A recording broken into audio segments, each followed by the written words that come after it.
You're listening to Crystal and Emily on Love Your Shelf, the best librarian podcast in the extensive and highly competitive field of librarian podcasts.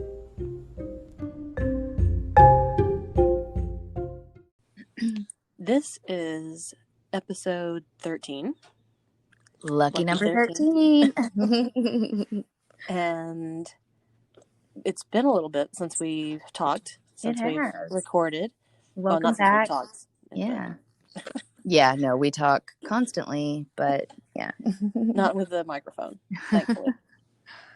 So we have a lot to talk about. At least I have a lot to talk about. So once again, I may dominate the conversation. So please do. It's fine. It's fine. Okay. Good. I like that.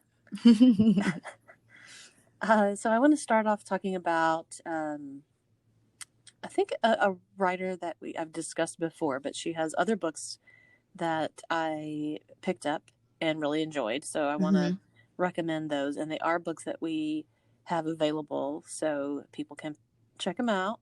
I believe they're ebooks as well. Oh, cool. And the author is Samantha Irby. And the book titles are We Are Never Meeting in Real Life and Meaty. Meaty? Yes. You never know. Yeah. I mean, yeah, there's lots of things that could be, but right. If you misheard it, but Meaty is the okay.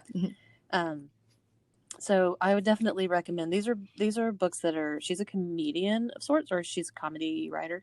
Oh, great. Yeah. Yes. So it's hilarious, very irreverent, and they're short little, I wouldn't even call them chapters, maybe vignettes, short stories, that kind of thing. And so you can kind of pick it up, have a little snack of a book, and then have a laugh and put it aside and come back later. So I like to have those. I kind of have them laying around, so if I need some levity. Yeah. Yeah. Books like that are great for, I don't know, the moments when I'm having a hard time, I don't know, sitting with a book that I'm reading. Like, I don't know, if I switch to something like that, I don't know, it helps me get into it. That's cool. Yes. Yeah, for sure. Some things in fact, there are some books that I'm like sort of really chewing on.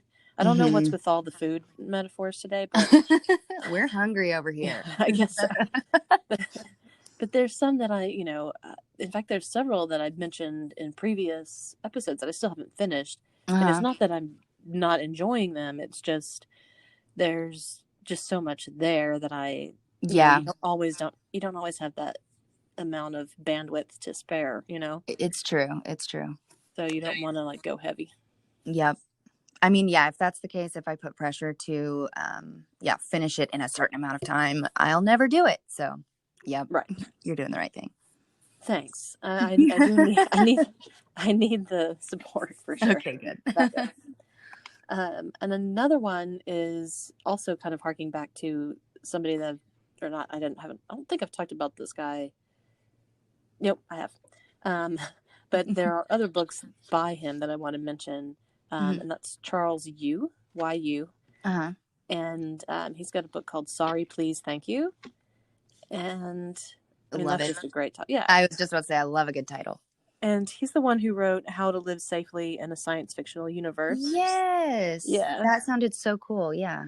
And he's been involved with Lodge 49, that show that we really like. Yeah. And then also Westworld and Legion, which is another show that I was intrigued by. There's another season or two, even, I think now, out. And I'd seen the first season, but it was one of those that I liked it, but there was such a long hiatus between the first season and whatever happened, Yeah, it's kind of hard to get pumped. Exactly. When the next season comes out. I go through usually, that with Westworld. Yeah. I actually, that's one of the things. We'll get to that, but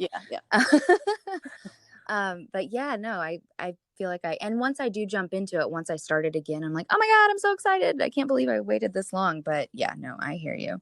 Yeah. So and it's very colorful and broad and off the wall and dark and Cool. yeah. But so anyway, I want to recommend him again. And he's very he does lots of varied things. You know, so like he's like working on all these TV shows. He writes for magazines and other publications, and then he writes his own work too. So check him out for sure. Yeah, I had forgotten he was associated with Westworld. I remember you mentioning that now, but I had forgotten. Yeah. And which is like you said, we'll talk about Westworld in a minute. Yes. Another book that I read this week was a book called Creativity by John Cleese, who who's amazing. Love John Cleese. And of course, I saw that it was a couple of these that I'm about to discuss are books that are coming out next month, I think. So fun. Don't panic if you go looking for them and then they're not there. I didn't make it up. They are coming out. But I mean, we are crazy, but not that crazy. Right. To just invent. Not that creative, I guess. Oh, yeah. To make a riff.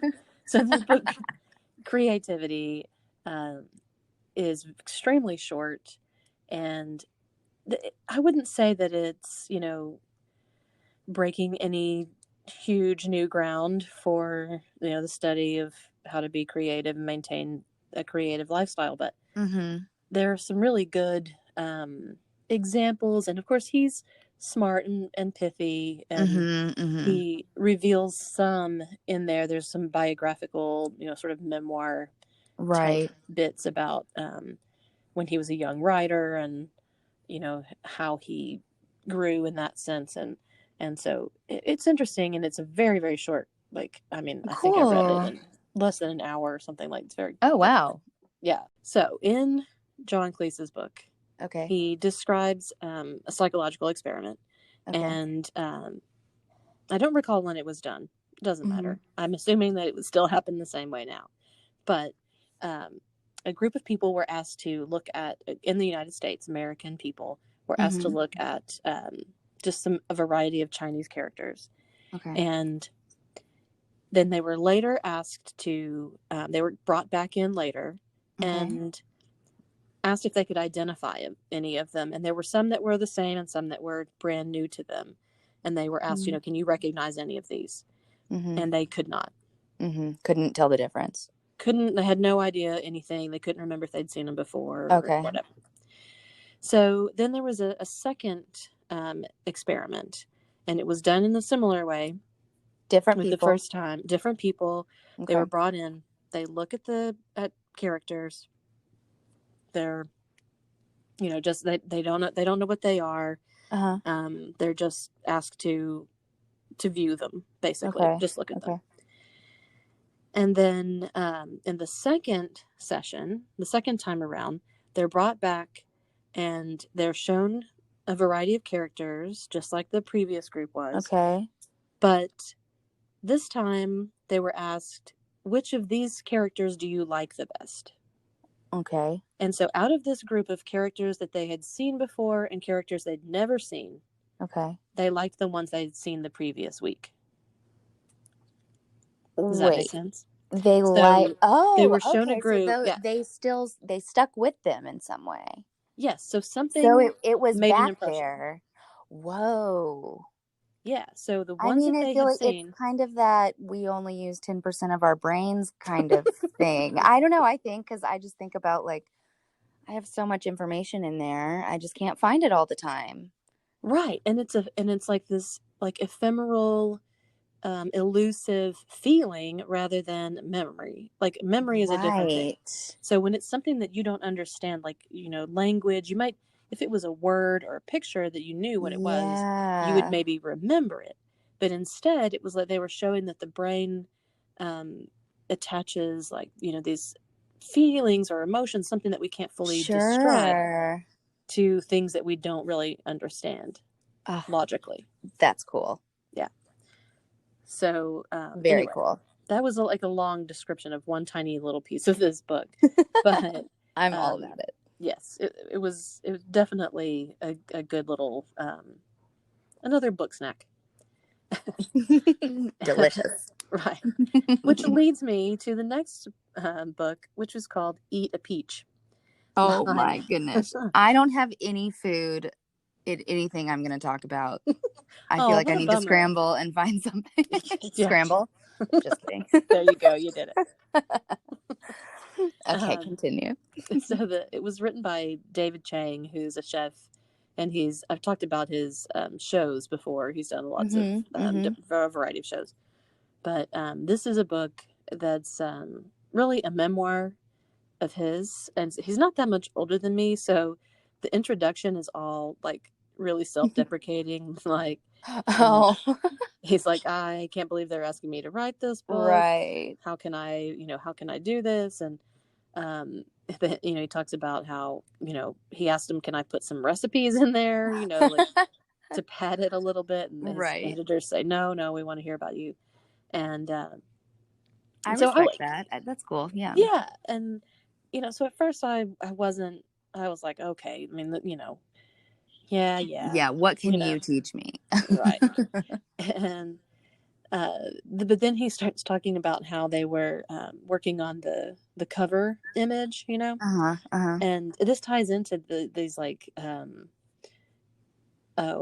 these focus groups. Like, it's kind of like ties into the creativity thing. It's where you bring in these random people and then ask them, what do you like, and what do you don't not like, when they're in marketing, And so he says that he gets like an artist friend of his to do a drawing of him, and just like a sketchy pencil drawing.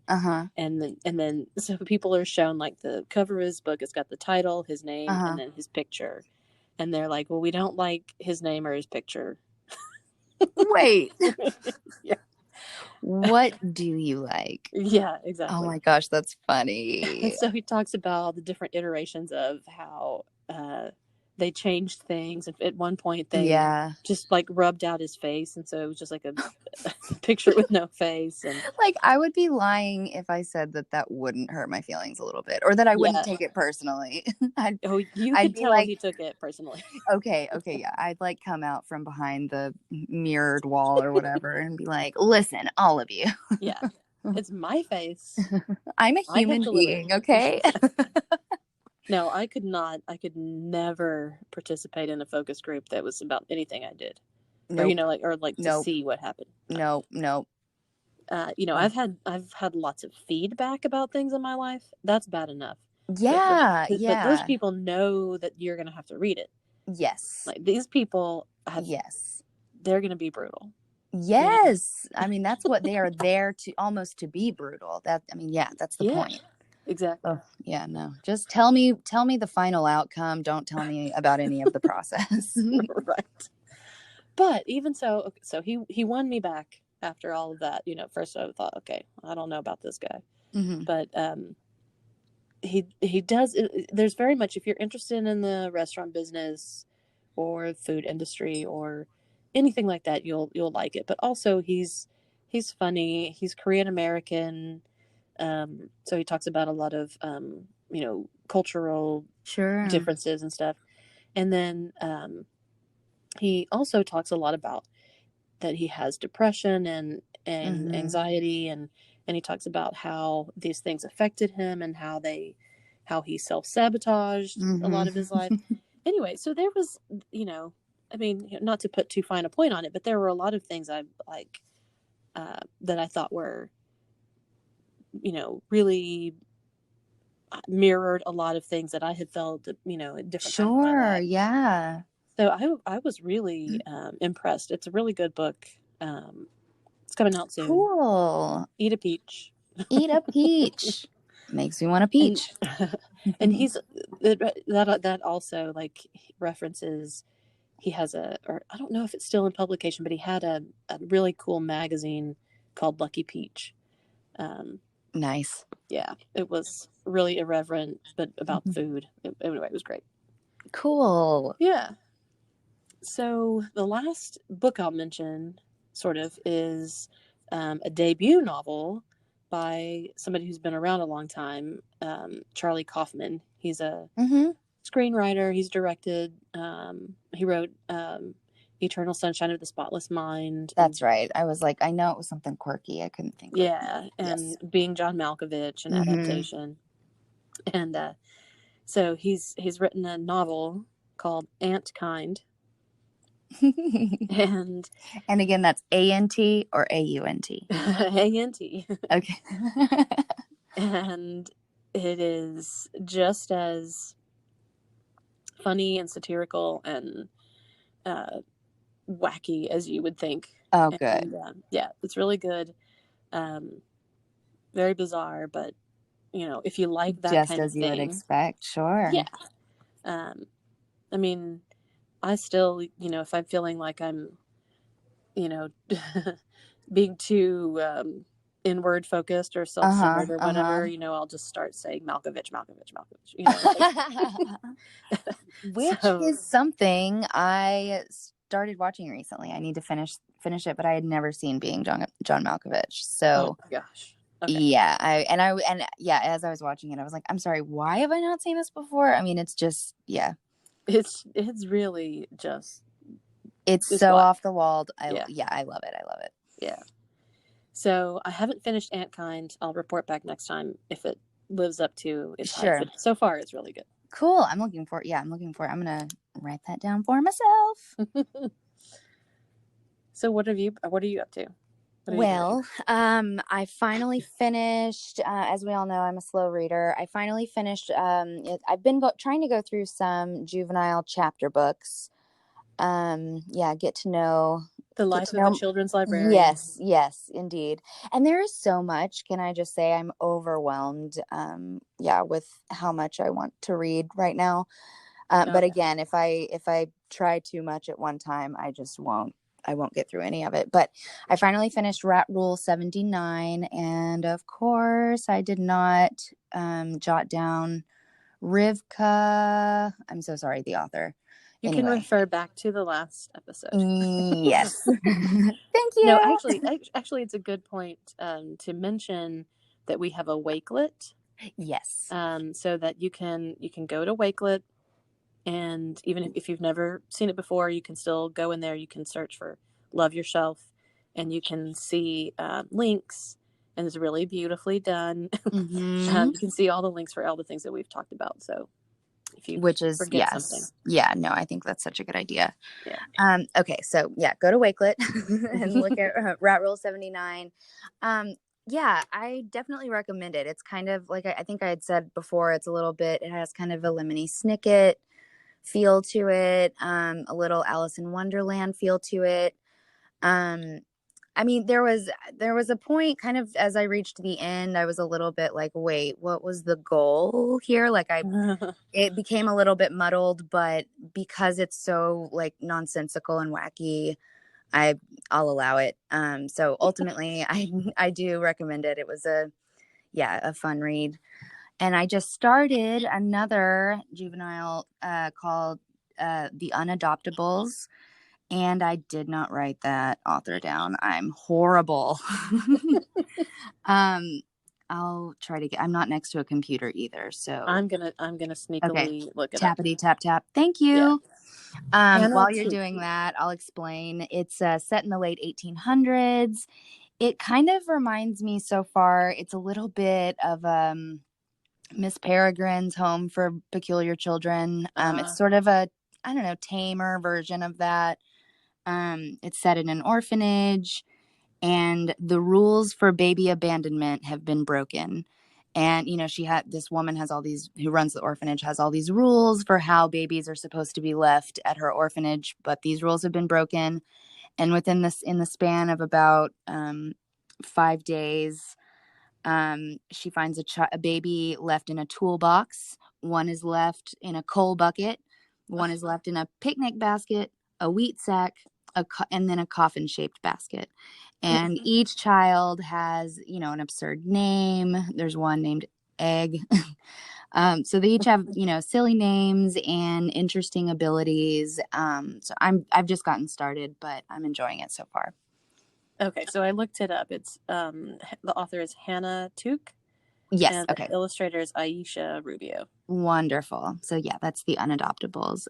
So it's a lot of fun so far. Um, my list is pretty short, so I'll move on to what I've been watching. Yeah. I've told Crystal, so pretend you've never heard this before. I can feign surprise. I've been yes. I've been venturing into the world of horror a little bit. I always thought I think I always had an idea that horror equals like gore. Mm-hmm. And I'm learning that horror can have like a really wonderful storyline and great character development and be made really beautifully. And so I've been watching, or I just finished Haunting of Hill House on Netflix. It is scarier than I usually watch, but it was really worth it. I thought it was so good. I heard that they're making a second season with a whole new haunted house and story, and I that I hadn't think heard it's that. That's exciting. yeah, it's something like Haunting of Bly Manor or something like that. So I think that's going to be, I'm guessing October, Halloween. So I am going down this spooky path over here, and I'm really loving it. So yeah, loved that. I also I started watching or I finished excuse me started watching The Umbrella Academy season 2. Yeah, I finished that. Actually. Yeah, I really liked this season. Yeah. I like the first season I enjoyed, but I felt like it was I don't know, for lack of a better word, maybe trying too hard I or fully agree. Yeah. okay, yeah, and I feel like they sort of settled on what they were going for in this season. Mm-hmm. I I really liked it. So I'm looking forward to, and I think they ended it on a really good note, exciting note. I'm Mm-hmm. yeah, looking forward to see what season 3 will be like. And that's Netflix as well. Both of those are Netflix. Another Netflix, Fear City is a 3-part documentary series about the five what am I trying to say? 5 mafia families in New York City who were taken down in I believe it was the 1980s. This was a couple of weeks ago since I watched this, so forgive me. But it was really interesting. I had heard of maybe one of the families before. Crime families, that was the term I was trying to come up Yes. with. Yeah. Yes, crime families. Anyway, I had only heard of maybe one of them before, so it was really interesting.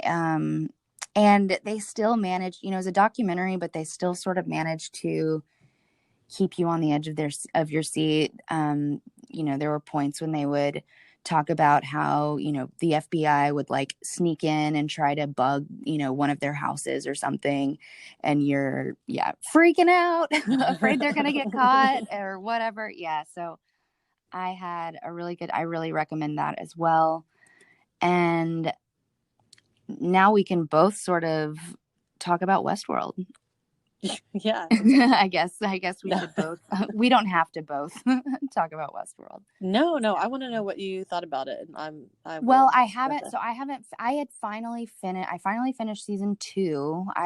It was one of those that I had a hard time. Kind of, we were talking about had a hard time jumping back on board. Mm-hmm.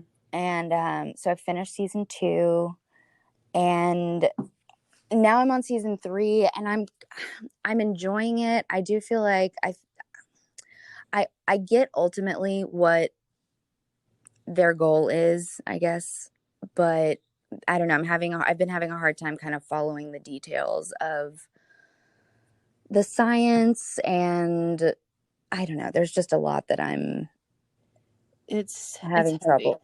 It's heavy. Yeah, I think that's a good way to put it. So I'll come back. I'll definitely come back to it. I will, but tell me your thoughts. Have you started season 3 at all, or just Yeah, I'm like maybe 3 or 4 episodes in. okay? Well, I mean, obviously, I'm not gonna like try to spoil anything for anybody, but I think that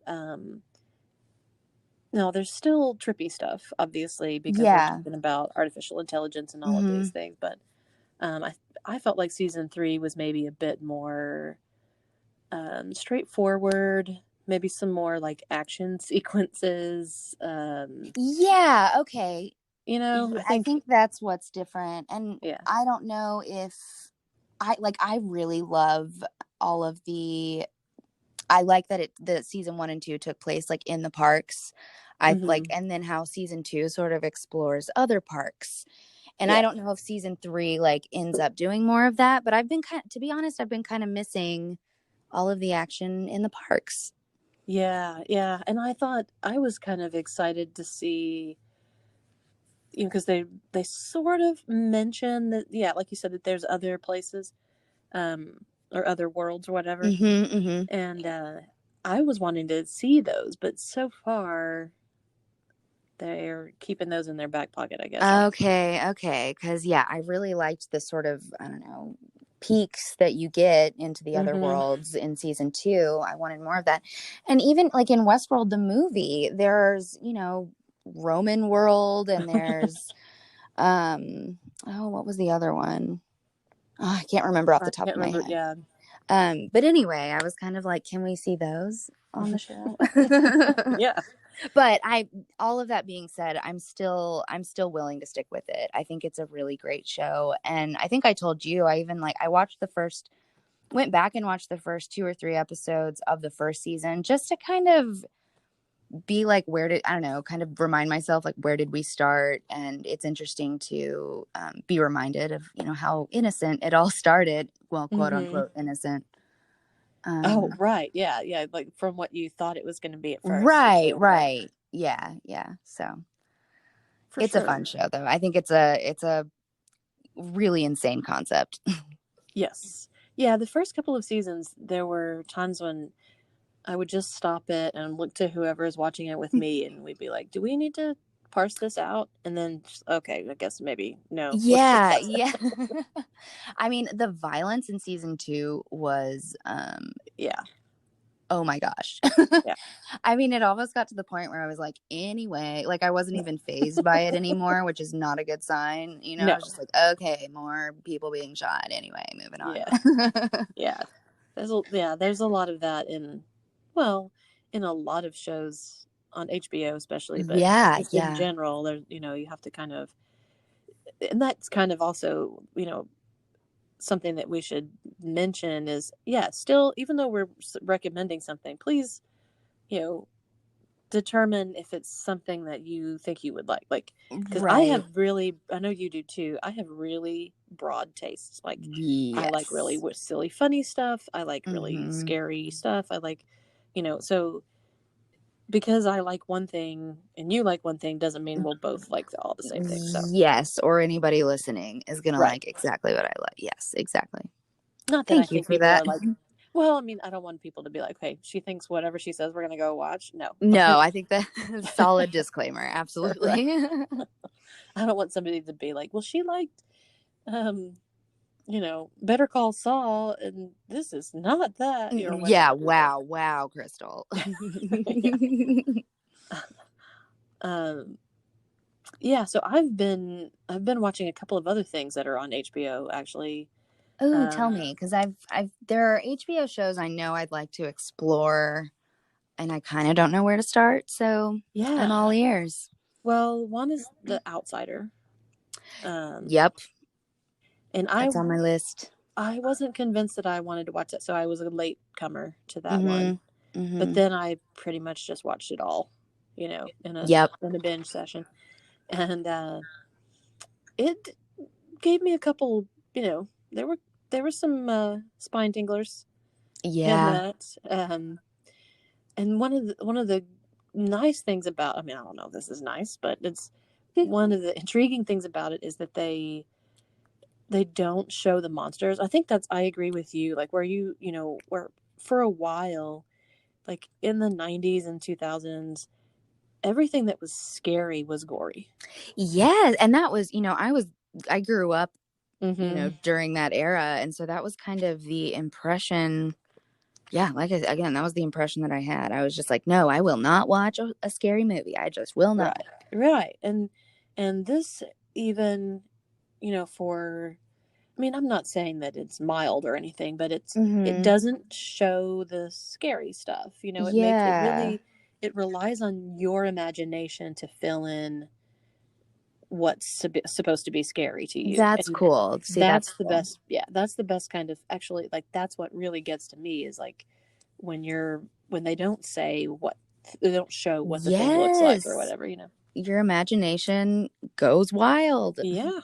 And I can imagine some crazy stuff. So Exactly. That's what I was going to say too. yeah. But it's really good.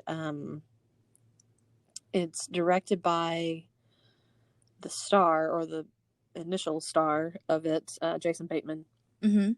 And but there are some excellent actors. One of the main characters, the detective, or a detective, is was the actor in Bloodlines, which was a really good show that kind of, the last season kind of stank, but Oh. the first couple of seasons were just brilliant. So I recommend those. But this actor is really good. I'd never seen him in anything before that show, but apparently he's hit a stride. So Nice. he's really good. And then everybody, and that's typical for HBO shows. Usually they find, you know, the best Yeah. talent. Yeah, absolutely. And that was The Outsider I watched a couple of weeks ago, but I've been watching this week Perry Mason, which Yes. I wasn't really following the hype about it, and I thought, you know, my impression of Perry Mason is reruns of Raymond Burr, you know. So you were I like, yeah, big deal. Wow, exciting. HBO was doing this. Um, but Matthew Rhys, I Mm-hmm. think is how you pronounce his name. He's been on a couple of other shows. I think The Americans was the most That's recent the one. I think that's the only thing that I recognized him from. But yeah. Yeah, and so he plays Perry Mason, and it is a real gritty. It's a real gritty Yeah. I mean, because very noir. I watched the first episode, and again, I want to come back to the show.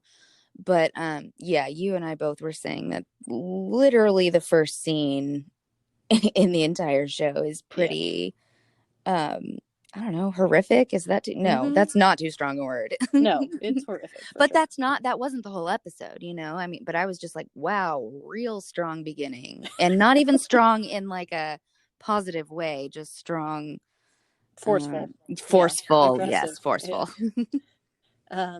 Yes. So yeah, I watched the whole series, and it's set up. I mean, it's actually, it harks back to the, you know, like the television episodes. Not that, Hmm. but they sort of expand it and drill into all the details, and, you know, the investigation, and, you know, so it's like they took an old hour-long television show, made it 8 hours, but Right. not in a bad way. And that doesn't Right. sound Right. like Right. fun, but but and then, you know, then at the end it's like setting up the next case, sort of, you know. Hmm. um Cool. yeah, so I and the cast in this one too, you know, is impeccable.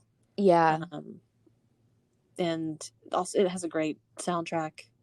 Anyway, so it was very, very good.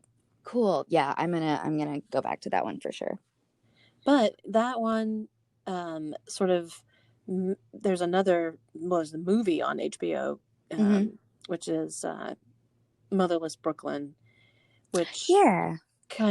they kind of pair up because they're both noir types. Hmm. Perry Mason is set in the 30s. Hmm. Motherless Brooklyn is set in the 50s, and it was written by Edward Norton, and Oh, it's I didn't. based. Okay, I didn't realize that. Yeah, and he's the main lead, and also amazing cast in that movie. Yeah, if you're Um, gonna work alongside Edward Norton, you've got to be top notch. yeah, for sure. And the book, or the movie, is based on a book by Jonathan Lethem, who's one of my favorite authors. And so I was a little disappointed. Hmm. I think I mentioned, because the original book is about a character named Lionel Ezrog, who has Tourette's, and it loves Prince. And it's just like one of the most like quirky, lovable, frustrating characters, that you could think of. Right. And that's the character Ed Norton plays. But they, instead of having him love Prince, they set it in the 50s. So it kind of took away, not just that, but there was a whole other layer that they stripped away from it that I thought, wow, it was such a, I don't know. They just had a different vision of it. I wonder why. I wonder what, I don't know. It makes me want to, I don't know, read up on, I don't know, what went behind that, what was decision, behind that thought process. Yeah, I'm curious too. I'm going to go figure it out for one thing, but no. Tell me next week. But yeah, exactly. But Ed Norton, I mean, he's got to be nominated for something. If he wasn't, I can't imagine. Oh, wow. Yeah. Because, he's so believable. And, but I mean, I can't imagine trying to realistically sound like I have Tourette's. Like, can you imagine? No, that would be a horrible nightmare for everyone involved. Absolutely. No. Yeah, I mean, but that in itself is pretty impressive. As a movie, I mean, it's atmospheric. It's got a great soundtrack, except sometimes the jazz stuff is a little heavy-handed. But there's a couple of songs by Tom York of Radiohead and Flea from Red Hot Chili Peppers. Yeah, that are obviously incongruous in that setting, but fit the scene perfectly, and they're great songs. So, well, I wonder, maybe I have not read the book, so maybe I should watch it and see. I don't know. I'm just kind of curious. Yeah, like how the movie, how the movie stands on its own. For sure. Anyway, well, I'll have to give it a shot. Yes, please do. Oh, and that reminds me too. Umbrella Academy also has a great soundtrack. Yeah. In season 2, they have covers of Adele and Billie Eilish. Yes. And they're really, really good. And I don't remember. I feel like I remember. Again, I just don't feel like they had found their footing in season 1, because I don't remember being super impressed with the soundtrack. But maybe I just don't remember correctly. No, I just thought it was a little bit garish and childish. Yeah. And season 2 is much more mature and thoughtful. Yes, I completely agree. It was a lot of fun. I mean, it's still a comic book movie. Yeah, and I'm here for that. Absolutely. Yeah. I support it. But I don't know, it was a little bit, it was tighter. They had it together.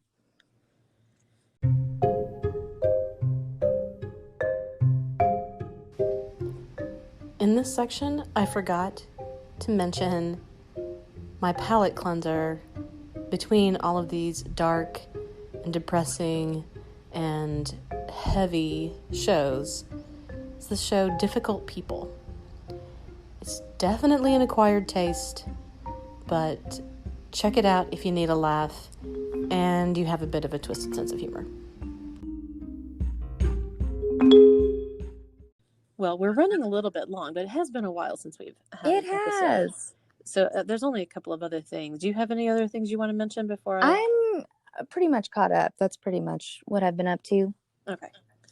Well, I have been thinking about classics, because I've been, recommending stuff to people so much, especially viewing lately. Including my nephew, who's 18.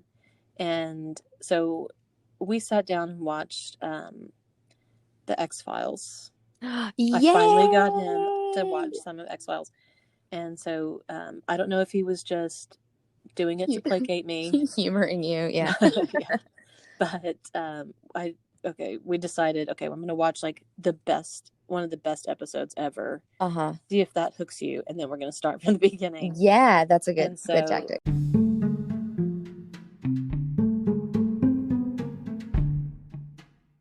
That episode, incidentally, is from season 6. It's episode 14, and the title is Monday. Go watch it immediately. So we did. We watched the several episodes of it. So Oh, that's I don't great. know if he's hooked, but I'm gonna make him watch some more. So Yeah, he will be. but if anybody out there hasn't watched the X-Files, shame on Yeah. you. Yeah. Go do it. It's a fantastic show. I've never watched it in order, so that's something like I've seen a lot of episodes, but I've never watched it in order, and that sounds like a lot of fun. Yeah, I mean, it would take you. That's a lot of episodes, but Right. it would be you're going to be going under for a while. Right.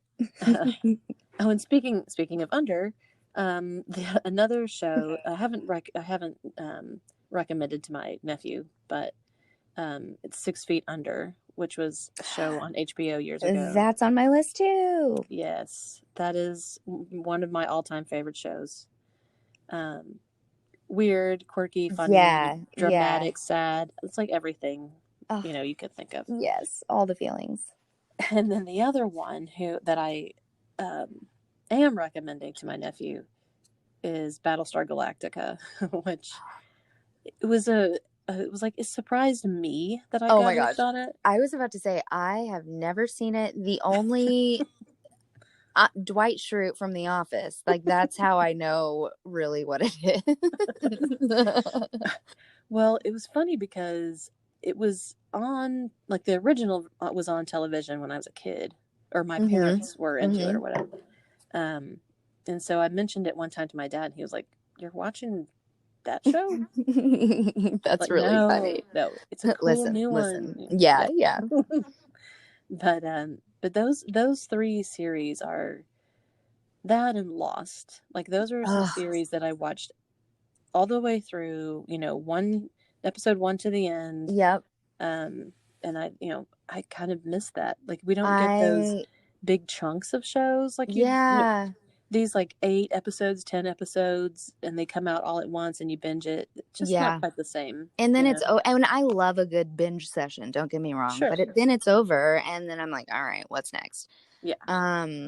Yeah. It just doesn't. You don't chew on it enough. So back to our food metaphors. Yep. Nope. Full circle. Here we are. But no, I totally agree. And it was a lot. I mean, with my friends when I was in college, we would get together and watch Lost every week, and I love that.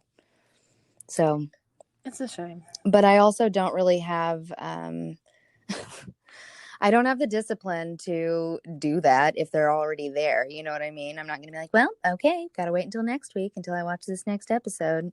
No. If it's there, I will watch it all at once.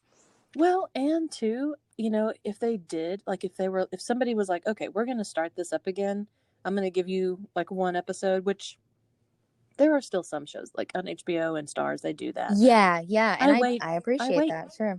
Well, but I wait until they're all out. Oh, I see. Watch yeah. It's just, it's changed us all. I don't know if it's for the better or the worse, but it's definitely changed. Yeah, I go back and forth a little bit. Yeah. Well, I think that's pretty much it. I haven't been listening to podcasts lately. I haven't either. Well, okay, I finished all of Radio Rental, which you recommended a couple of weeks back. Yeah. Woo, what a ride. I recommend that, you guys. There are definitely some in that you're going to retell to your friends. There were several. Like, I feel like my family was like, anyway, please shut up. I'll listen to this myself if I'm interested. Yeah. Are you going to tell the story as well as they did? I don't know. Oh, no, definitely not. But really, some nuts stories. And I say nuts because that is truly the best word to describe it. Yes. Maybe not believable, maybe believable. Like it brings up like a lot of things about, how do we remember things? How do we embellish things? Yeah. What's the importance of that? Does it matter if it's a good story? I mean, that's what I was going to say is, it makes you think. And at the end of the day, if it's a great story, I don't mind if it's true or not, I've had this conversation. In fact, what a good segue for the end of this episode is that I've had this conversation a number of times about, if it's a good story, who cares if you fudge some details or whatever. Right. I remember I was in a creative nonfiction writing class in graduate school, and there's Annie Dillard is a brilliant essayist, Pilgrim at Tinker Creek. And there's a scene in, I think it's in that book, where she describes a cat leaving bloody paw prints behind. And she's asked about it at some conference years later. And she says, no, I made that up. Oh my gosh. And she writes nonfiction, right? So everybody lost their minds. Like gasp. Yeah. Yes. How can you do that? And so it brought up, especially amongst writers, it brings up a lot of, questions of people on both sides who are totally up in arms. But anyway, so these kinds of things and Radio Rental and some other podcasts and stuff that I've listened to made me decide that I want to do another podcast. Oh, yes. And I'm here for it. Yeah. Good. And so anybody that has a good, the podcast is going to be called The Story You Tell at Parties. And I want to hear the story that you're like holding on to until you get a new audience, because your friends have already heard it. You want to pull this out so that you're going to look like the funniest or the wittiest or the anyway. So I'm about to get that underway, and I know I have a bunch of storyteller friends. Yeah, I'm excited for that. Good. So keep an eye out for that one, or an ear out for that one. I will. If I hear a good story, I'll send them your way. Yes, please do. Okay, so that's been episode 13. And thanks for sticking out, a couple weeks while we had some vacation time. And we'll be back next week. That's right. Thanks, guys. Bye. Bye.